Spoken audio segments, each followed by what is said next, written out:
Hello everyone, and welcome to Wizard of Oz, L. Frank Baum. Chapter 12, Part 1. Long chapters, these last two, so here we go. Search for the Wicked Witch. The soldier with the green whiskers led them through the streets of the Emerald City until they reached the room where the guardian of the gates lived. This officer unlocked their spectacles and put them back on the great box, and then he politely opened the gate for our friends. Which road leads to the Wicked Witch of the West? Asked Dorothy.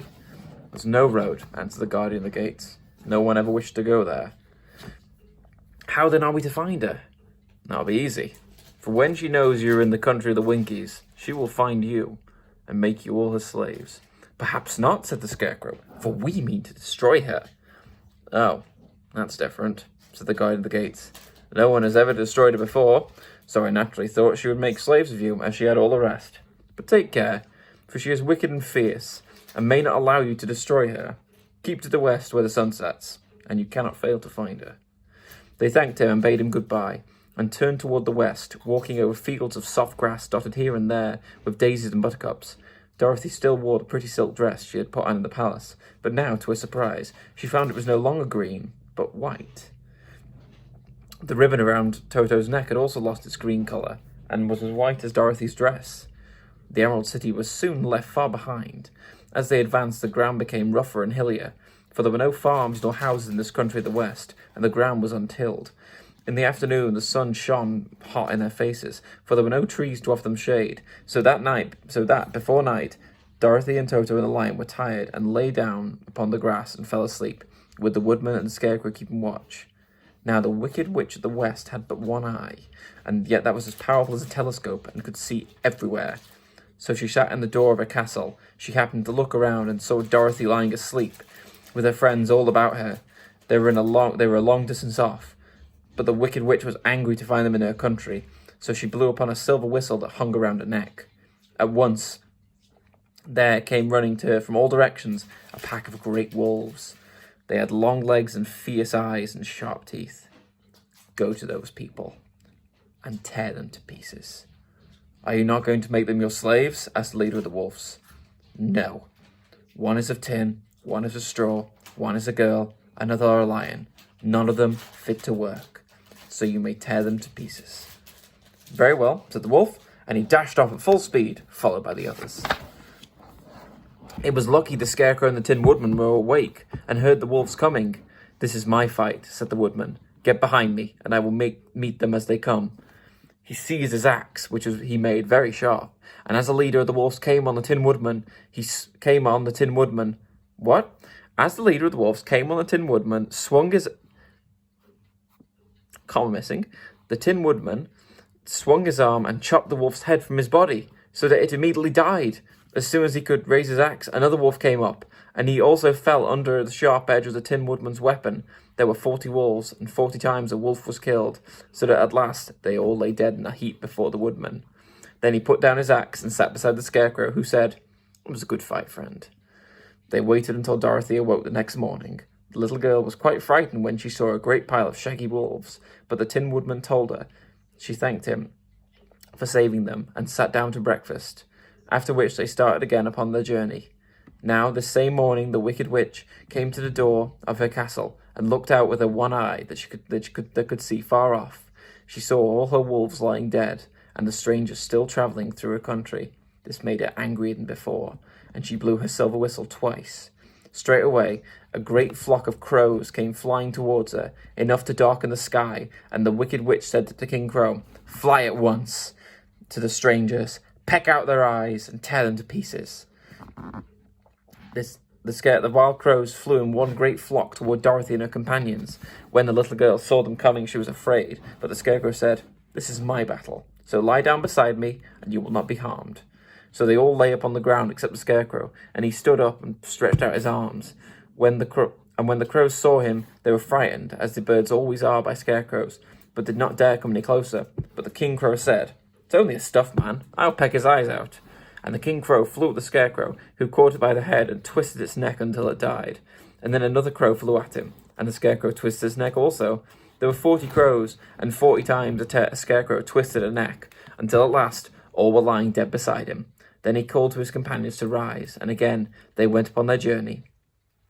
When the wicked witch looked out again and saw all her crows lying in a heap, she got into a terrible rage and blew 3 times upon her silver whistle. Forthwith there was a great buzzing in the air, and a swarm of black bees came flying towards her. "Go to the strangers, sting them to death," commanded the witch, and the bees turned and flew rapidly until they came to where Dorothy and her friends were walking. But the woodman had seen them coming, and the scarecrow decided what to do. "Take out my straw and scatter it over the little girl and the dog and the lion," he said to the woodman, "and the bees cannot sting them." This is what the woodman did, and as Dorothy lay close beside the lion and held Toto in her arms, the straw covered them entirely. The bees came and found no one but the woodman to sting, so they flew at him and broke off all their stingers against the tin, without hurting the woodman at all. And as bees cannot live without their stings, when their stings are broken, that was the end of the black bees, and they lay scattered thick around the woodman like little heaps of coal. Then Dorothy and the lion got up, and the girl helped the Tin Man to put straw back in the scarecrow again, until it was as good as ever. So they started upon their journey once more. The wicked witch was so angry that when she saw her black bees in little heaps like fine coal, that she stamped her foot and tore her hair and gnashed her teeth. Then she called a dozen of her slaves, who were the Winkies, and gave them sharp spears, telling them to go to the strangers and destroy them. The Winkies were not brave people, but they had to do as they were told. So they marched away until they came near to Dorothy. Then the lion gave a great roar and sprang towards them, and the poor Winkies were so frightened that they ran back as fast as they could. When they returned to the castle, the wicked witch beat them well with a strap and sent them back to their work, after which she sat down to think what she should do next. She could not understand how all her plans to destroy these strangers had failed, but she was a powerful witch as well as a wicked one, and soon she made up her mind how to act. Hold on a second. Oops.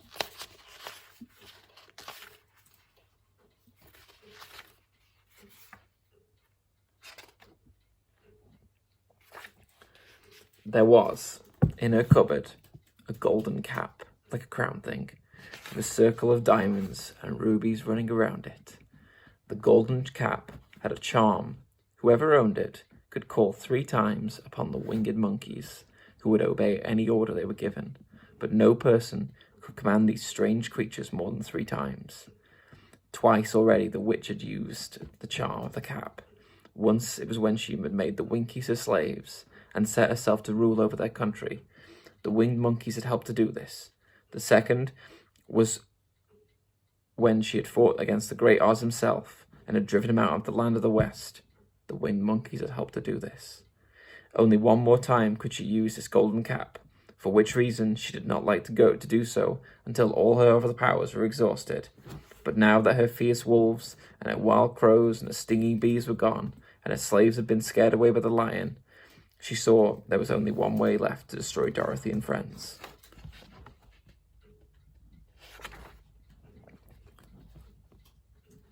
So the wicked witch took the golden cap from her cupboard and placed it upon her head. Then she stood upon her left foot and said, "Yip-pip-pip-cack." Then she stood upon her right foot and said, "Hilo, holo, hello." After this she stood upon both feet and cried in a loud voice, "Zizzy, zigzy, zik." Now the charm began to work. The sky darkened, and a low rumbling sound was heard in the air. There was a rush of many wings, a great chattering and laughing, and the sun came out of the dark sky to show the wicked witch surrounded by a crowd of monkeys, each with a pair of immense and powerful wings on his shoulders. And we'll leave it there. So the winged monkeys are coming. Okay, so thank you very much. I hope you enjoyed this little bonus chapter. We'll carry on and get back up to the right day tomorrow. So look forward to that. Right, bye.